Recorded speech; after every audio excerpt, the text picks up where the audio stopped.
Hey guys, I am going to walk you through some tips for part 2, and this is for brass players only. This is just some tips for part 2 as I scan through the score and scan through your parts and see what I can help you with. Funny story, I just did this once and I forgot to press record, so I should be a little better at it this time than before. I'll tell you that I'm not going to go through each part here because a lot of the tips apply throughout, and so while I'm going to go through each part, I'm not going to separate it. I want you guys just to kind of hang tight and listen through each one of these videos, and I'll try to be pretty fast for you, okay? And before I even start, I'm going to say, rookies, please don't let this get you overwhelmed. I'm fully aware that some of you, this is the hardest thing that you've seen or played before, and on top of that, you're not really being given the type of attention that you need to be able to play it. What I want from you guys is to take it slow and be patient. We are going to be super patient with you as well, and just ask questions. Ask your section leader. Ask your big brother, big sister in the band if they're in the same section and can help you, and just try to make some progress throughout the summer so that when we meet for band camp, we don't have to start at square one. Okay, at least we can start a little further. So I'm going to start with the trumpets in particular. In measure 5 is where you guys start. I want you to make sure that you're paying close attention to the difference between the accent and the accent tenutos. The accent tenutos are going to be a little bit longer, especially the one that's on beat 1 of measure 6. So your first rhythm is going to be 1 and 1, and I want one of the next measure to be really long, almost into beat 2. 1 off, right on beat 2, okay? It is a split part, so our high A people, and I'll just go ahead and say anybody playing the top split, part 1 trumpet part, make sure that we're staying relaxed. There's no tension. It's just fast air, compressed air, and our aperture is a little smaller so that we can have that pressure, okay? Not pressure, but like pressurized air, okay? So, next thing we're going to look at trumpets is measure 12. This arpeggio starting with E, E, G, C, E. Play it really slow, hold out the notes, make sure that we're playing the right notes before you practice this over and over again incorrectly, okay? It will sound like a chord as you play it. It's a C chord, but you're starting on E instead of starting on C, U or C.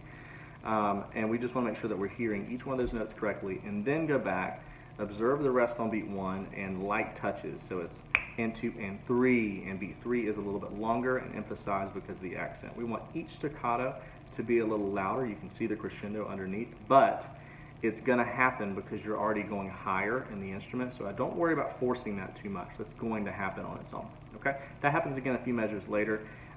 Trumpets and all brass instruments, make sure that when you see this forte piano in measure 18, and some of you have it a few measures later, that it is a true forte piano. We have a loud moment, and then a piano moment, and then we take our time with the crescendo. We don't want any slaps. We don't ta. Okay, that's not a really good forte piano. We want ta. A beautiful sound, always beautiful sound first, and then we bring it down, we crescendo back up. The exception to that is mellophones, and I'm going to head over to my mellophone part real quick. Mellophones, in your measure 12, 13, 14, you have a forte piano, but it's a quarter note with a dotted half note. I want you guys to play the quarter note, the A. It's portato, it's the staccato mixed with the tenuto, okay? But play it pretty short, ta, and play it forte, nice and loud. But then play the E super quiet from the beginning. Don't forte piano the E and don't forte piano the A. Just play the A loud and play the E quiet and then crescendo through the E. So we have a kind of built-in forte piano for you, okay? And before I move on with everybody, I'm going to go to my low brass people. Low brass 1, 2, and tuba. In measure 5, you're going to see tia, ta, ta articulation. Really important that we play these clearly, okay? So first mistake you're going to have is you're going to play the second note too long. The second note is still short. It's even marked staccato, which is good because some people don't write it this way, but I'm glad Mr. Kelbley does. So it's tia, ta, ta, tia, ta, ta. The second note is cut short. Not with the tongue, but with the air. Tia, ta, ta. I'm looking at the low brass part. You have tia, ta, ta, ta, ta, ta, and beat 1 is nice and long, just like I told the trumpets. The next measure, we have pick up on 4. 1, 2, 3, 4, tia, ta, ta, and 4, and 1, and 1 and is going to be stressed a little louder. I want to point out before I move on with all brass, that measure 10 in the low brass, you're going to see a glissando. It's from B flat down to G. You're playing on baritones. I don't want anybody playing on trombones right now unless we've talked prior to this, okay? But for now, I want you guys to do a chromatic run from B flat down to G. So you got B flat, A natural, A flat, G, only a few notes. And you're going to hold out B flat. You're going to have 4 tapping notes, ta, 2, 3, di da da. Okay? So A flat, G. So it's going to sound like this, da da dum, kind of like that. And we want to emulate the sound of the glissando with the trombone, but we're not going to actually have the trombone, at least not right now. Don't ask me questions about that yet. I can already hear them happening. Okay? So that's an important part as well. And then make sure when we have C sharps, low brass members, C sharp, we want to raise it a half step. That's 2 and 3. That's the same note as D flat, and harmonically D, and then we lower it to get D flat. Okay? Now I'm going to go back to the trumpet part for a moment. By the way, I'm pretty sure I said this, but tubas, you have that same tia ta ta articulation, and it's going to be especially difficult for you guys to make sure that it doesn't become muddy. Okay? All right. Back to my trumpet friends here. We'll go ahead and skip forward into measure 31. I'm looking at the first part here. You have 1 and 2, and a 4 and 1, and a 3 and 4, 1 and 2, and a 4 and 1, and a 3 and 4, and that entire line crescendos.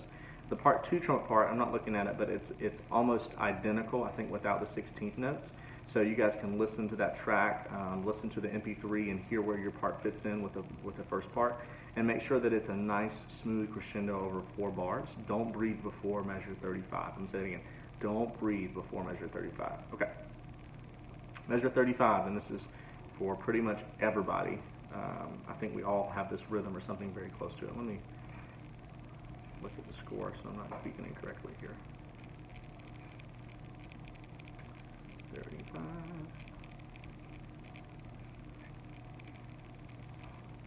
I'm glad I looked, because that is not correct. I'm just speaking the trumpets, okay?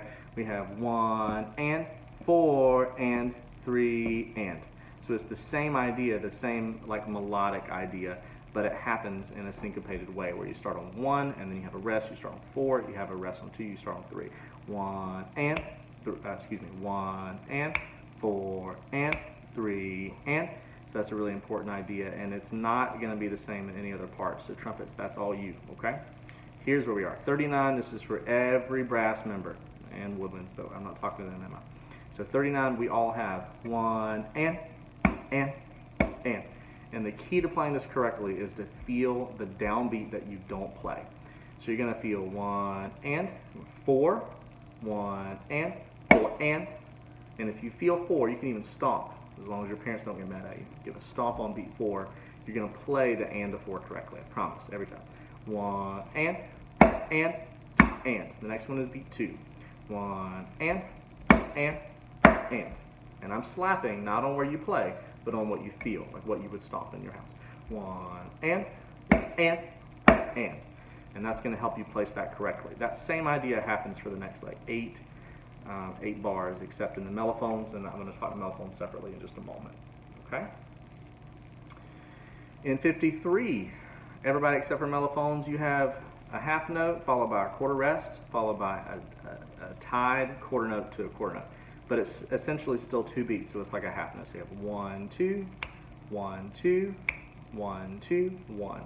Now I'm counting the rhythmic length, not the beat. So it'd actually be 1, 2, 4, 1, 3, 4, 1. Make sure, the tendency here is going to be that you're going to want to add a beat where there's not one. So put on a metronome, make sure it goes ding, click, click, click, that kind of metronome, so you hear where 1 is, and you're going to hear where the syncopation happens. Mellophones, don't you worry, I'm coming back to you. I got a lot to say. Okay. 55, we all have a different rhythm. This is a unique rhythm here. 1 and, 4 and. 1 and, 4 and then we have some 3 for some of you, not all of you, and then the repeated rhythm. Okay. Everything else from there to the end is pretty self-explanatory. There's nothing really tricky. There's some accidentals in the mellophone with the E flat and accidentals in the trumpet with the B flat, but there's nothing too tricky here in the end for our brass players. Okay, now let me go back real quick and I want to talk about to tubas at 61. Tubas that measure 61. These tenuto notes, they don't need to touch, so make sure we have some separation. Ta, ta, ta, ta, and mark out forte and go ahead and write mezzo piano, because we're going to start that quieter and we really want to build up. When you start playing there, there's only a few instruments playing, so you're going to be heard without fighting, and that's going to allow you to have some more contrast. By the time you get to measure 64, we're going to be forte already. Okay, that's your whole note. So 61, mark it out, make it mezzo piano. We're going to really crescendo through that line. Okay, mellophones, mellophones, mellophones. First of all, if you're a rookie mellophone, please don't let this scare you. I know it's a tough part. You're going to get it, I promise. I promise you're going to get it. But I don't want you to look at this and just be terrified. We can help you either learn the part or make some alterations to make sure that you're playing and you feel good about what you're playing. Let's talk about measure 47. Okay, so we have rest on 1 and 2. Rest, rest. 3, 4, 1, 2, 3, 4, and a 1, and a 3, 4, and a 1, and a 3, 1. Okay, so the 16th notes are obviously the tricky part. We have a D flat in there. We have B natural to B flat in there, and before that we have A to B natural to C. Practice it very slow. Turn your metronome down all the way to 52, 58 or something, and practice 1, 2, 3, 4, 1, 2, 3, 4, and a 1, and a 3, 4 E, and a 1, to make sure that you're playing it correctly. There is no shame, guys, in taking it slow, because you're going to be the ones that are going to play it correctly in the end. And building good habits from the beginning is really important. Now, those are 16th notes. In 51, we have a couple of 30-second runs that you may see.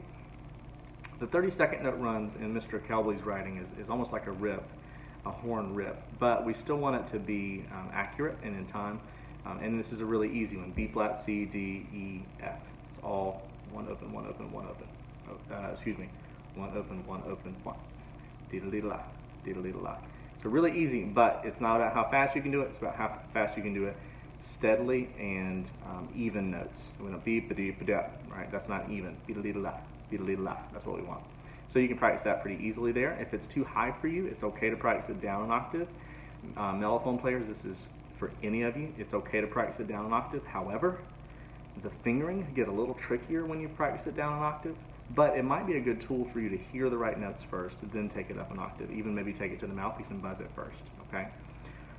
Luckily, our first part people, mellophone first split people, we go up to a high A. I don't think I've split mellophones yet, so we may have to talk about that later. But if you're brave, try that first part and go ahead and play that rip up to your high A, leading into 55. Okay. It is a tough part, mellophones, but I know you're going to be able to handle it. And more than that, you're going to probably do a fantastic job at it. All right.